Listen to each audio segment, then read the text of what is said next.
좋아요, 구독!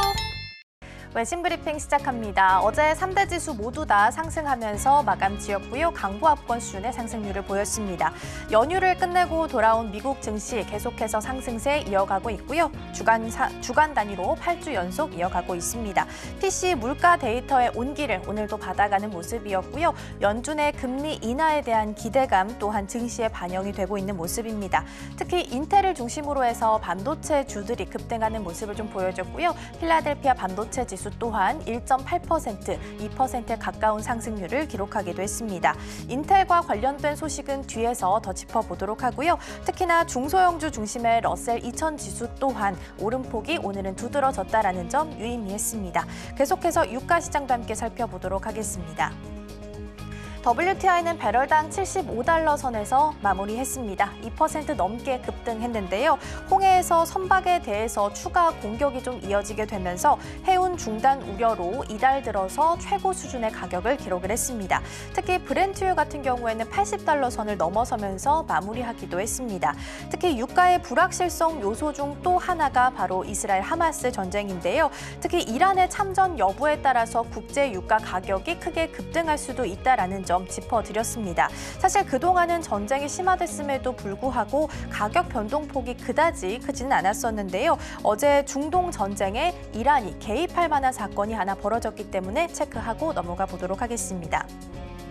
이 기사 사진에 보이는 인물이 바로 이란 혁명수비대 고위 장성인 라지 무사비라는 인물입니다. 그리고 무사비가 어제 시리아의 수도 다마스쿠스 외곽에서 이스라엘의 공격을 받아서 숨진 것으로 나타났습니다. 무사비는 혁명수비대 안에서 가장 경험이 많은 선임 고문 중 한 명이었고요. 이란과 시리아 간에서 군사 동맹을 조율하는 역할을 담당해왔던 것으로 알려져 있습니다. 이란은 비겁한 테러 공격이다라면서 즉각 반발을 했고요. 이란 대통령 역시 이스라엘이 분명한 대가를 치를 것이다라고 경고하기도 했습니다. 이에 따라서 중동 전쟁이 이란까지 또 한 번 확전이 되게 된다면 유가에는 다시 한번 상방 압력이 가해질 수도 있다라는 부분 확인하시면 좋을 것 같습니다. 이어서 기사들도 함께 체크해 보도록 하겠습니다. 첫 번째는 블룸버그 통신 기사 함께 보실 거고요. Goldman's Painful 2023 Lesson on China Forces Rethink of Emerging Market 이란 기사고요. 골드만삭스가 배운 중국 증시에 대한 교훈이라는 기사입니다. 기사에서는 보시다시피 painful이라는 단어를 썼습니다.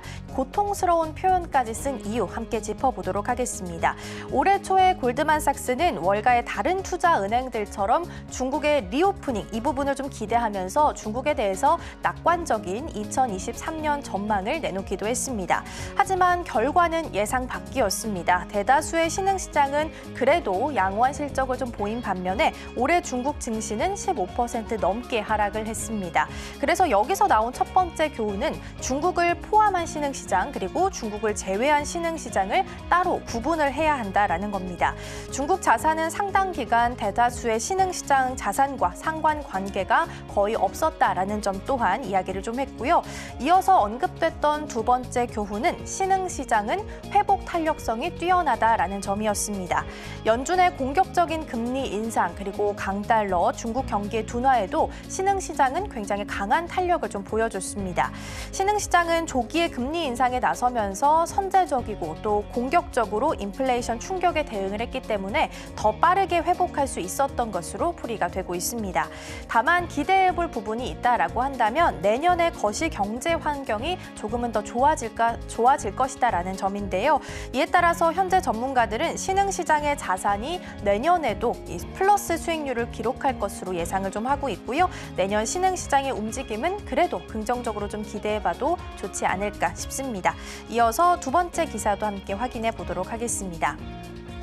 이번에는 밸런스 기사 함께 보실 거고요. Biotech CEOs are buying up their surging stocks라는 기사입니다. 최근 미국 시장과 우리 시장 모두 제약 바이오 섹터에서 조금씩 힘을 좀 받아가는 모습입니다. 이런 가운데 일부 바이오 업체 CEO들이 자사 주식을 사모으는 것으로 나타났는데요. 밸런스에 따르면 시버스, 옴니에이비, 리퀴디아 등 바이오 업체 CEO들이 지분 추가 매입을 위해서 수백만 달러를 썼다라는 보도가 나왔습니다. 이들 3개 업체는 시가총액이 약 1조 미만인 소형주지만 올해 주가 상승률이 컸고요. 지난달 말부터는 이 상승률이 훨씬 더 커지는 모습을 보인 바도 있습니다. 먼저 시버스는 식물 형질을 개발해서 종자 회사의 로열티를 받고 라이선스를 제공하는 농업기술 회사인데요. 최근 8거래일 기준으로 주가가 69%나 급등을 했습니다. 시버스의 공동 CEO는 지난 12일에 약 71억 원을 들이면서 공모가보다 높은 가격에 주식을 좀 확보를 하는 모습을 보였습니다. 그리고 다음으로 옴니에이비는 인체치료 후보 물질을 개발하는 기업입니다. 지난 11월 28일 저점 대비해서 37% 정도 단기적으로 급등하는 모습을 보였습니다. 옴니에이비의 CEO는 지난 12일에 약 12억 원을 들이면서 자사 주식 20만 주를 추가적으로 매입을 했고요. 리퀴디아 같은 경우에는 폐고혈압 치료와 관련한 제약회사입니다. 지난 5일 종가 대비해서 70%가량 급등을 한 바도 있습니다. 리퀴디아는 지난 12일 약 45억 원가량의 주식 공모를 진행을 했는데요. 이 회사의 CEO가 14만 주 가까이 매입을 한 것으로 나타났습니다. 일반적으로 자사주 매입은 기업에 있어서 호재로 작용을 하는데요. 그만큼 우리 기업에 있어서 자신감이 있다라고 해석을 할 수 있기 때문입니다. 그리고 제약바이오 섹터는 남아있는 주요 일정들이 좀 있기 때문에 앞으로 주가 상승을 더욱더 기대해봐도 좋지 않을까 싶은데요. 앞으로 진행될 JP모건 헬스케어 컨퍼런스도 있고요. 또 이어질 학회까지 좀 기대감을 반영해 보면서 지금 자리에서부터 움직일 수 있을지 주가의 향방도 함께 확인해 보시면 좋을 것 같습니다. 이어서 세 번째 기사 함께 보도록 하겠습니다. 마찬가지로 밸런스 기사 함께 보실 거고요.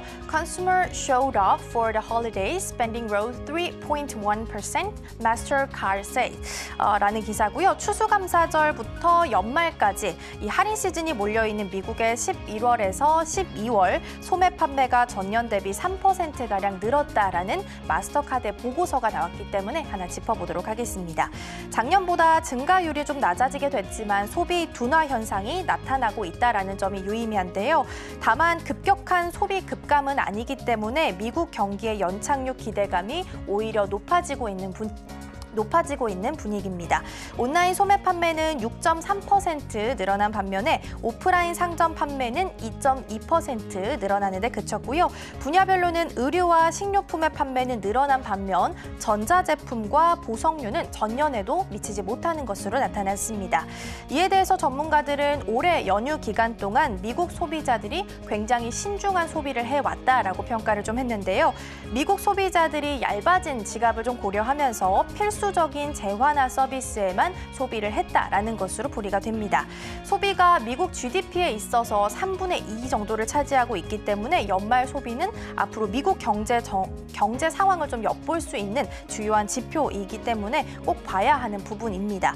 현재 소비가 급격하게 악화된 것은 아닌 만큼 연준이 바라고 있는 이 골디락스 시나리오대로 경기가 흘러가는 것은 아닐지 기대해 보셔도 좋을 것 같습니다.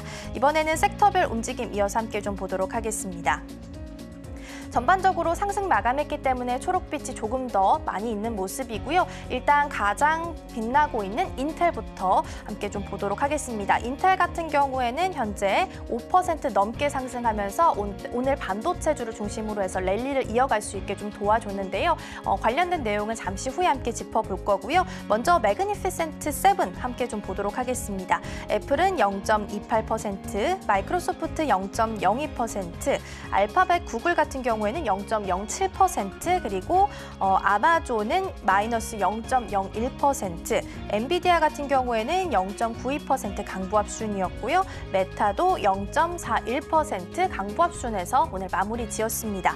매그니피센트 7에 관련된 기사이기 때문에 함께 좀 짚어봤고요. 올 한 해 증시를 이끌었던 빅테크주, 이 매그니피센트 7 열풍이 1990년대에 있었던 IT 버블과 굉장히 유사하다라는 기사가 나왔습니다. IT 버블 당시의 투자자들은 인터넷의 잠재력에만 주목을 하다가 관련 주식이 폭락하게 되면서 큰 손실을 입었는데요. 지금은 AI 붐에만 좀 집중을 하고 있기 때문에 다른 변수들을 고려하지 못하고 빅테크 투자에만 매몰되어 있다라고 지적을 한 겁니다.